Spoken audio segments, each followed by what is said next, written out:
when we find ourselves in situations like that, when a reaction comes up, just pause. Ask yourself, where is my reaction coming from?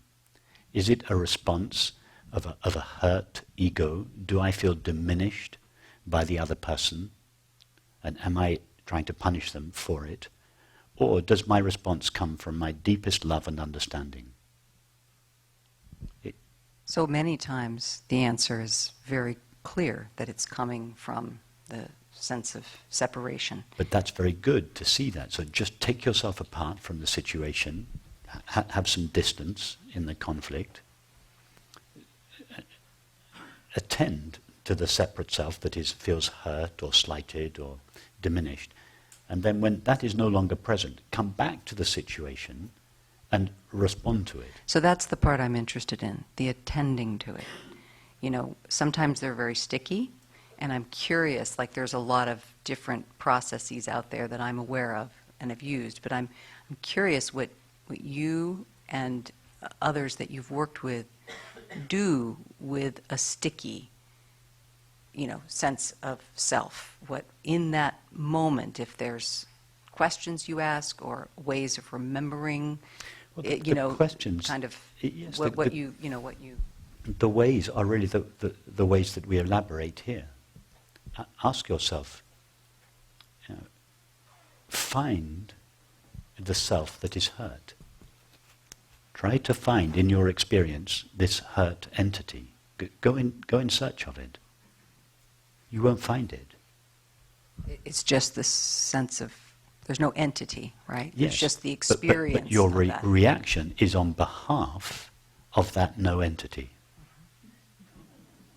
When you discover there is no entity at the heart of this response, how can the response stand? The response stands precisely because we believe and feel there is an entity called I at its heart. If you then give your attention, if you try to find this I, in other words, if the attention ceases being directed outwards towards the object, person or situation, but it goes back in search of this I, it won't find the separate self on whose behalf the reaction is rising.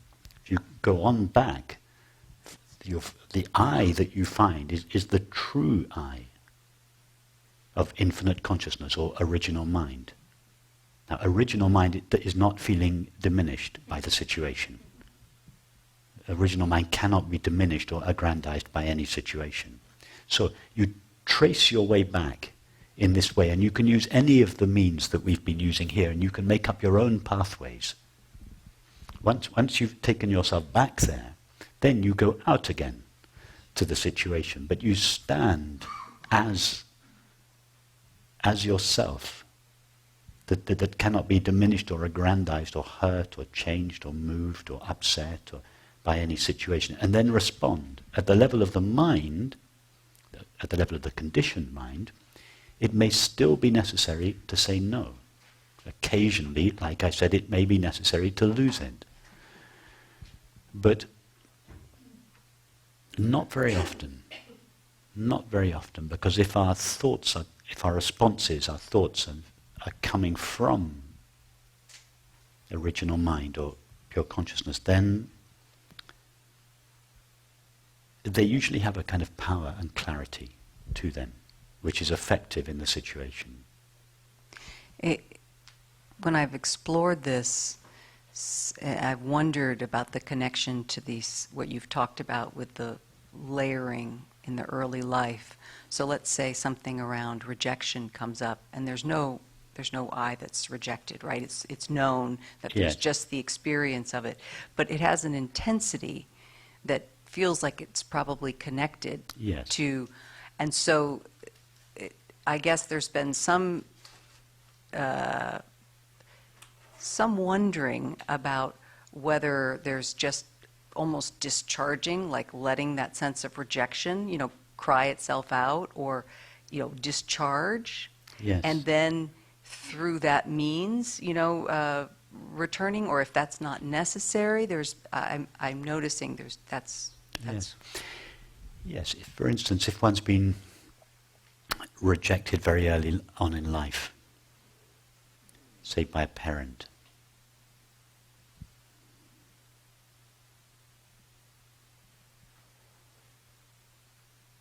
And then later on in life, these feelings are laid down at a pre-verbal level before we have the ability to rationalize our experience. Then later on in life we begin to get better.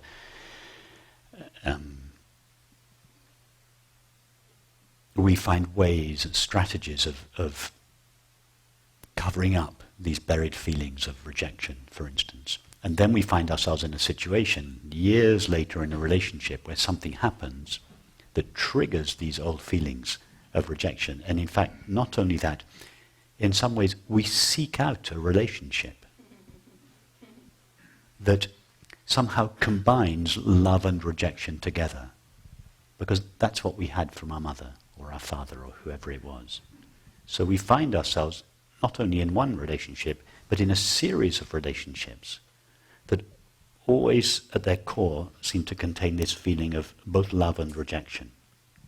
And we wonder why it is that we find ourselves in the same situation over and over again, and it's because this core feeling of I have been abandoned has been sleeping in the body, and it's acting itself out in relationships. So that is what is so powerful about these yoga meditations that we do, is that they are a safe space for these feelings to come out of their hiding places. We don't work with them. We don't go back into the story. My mother abandoned me, or did or didn't do this to me, or whatever. We deal with a storyline by dealing with the main character, the separate self. But that doesn't take care of the residue of feeling in the body, the core feeling of abandonment.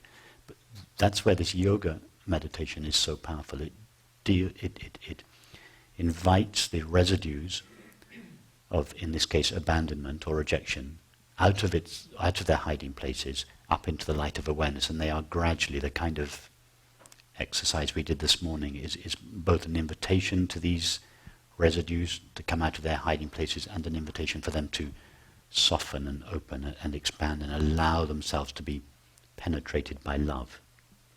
And that has a tremendously powerful effect. If we do this for consistently for a while, suddenly we find ourselves in a beautiful relationship where love and rejection aren't married together. So somehow magically the clearing up of the body is then reflected in our experience of the world. We notice, for instance, that our relationships become more loving, our friendships become deeper, there's less emotional reactivity, there's less. Our relationships are no longer a battleground between two egos. They're truly loving relationships, and that's the quality of friendship that we all enjoy on retreats like this, that after a couple of days we feel this deep friendship with people that we've never met before. It's because our friendships are not meeting places or battlegrounds for egos.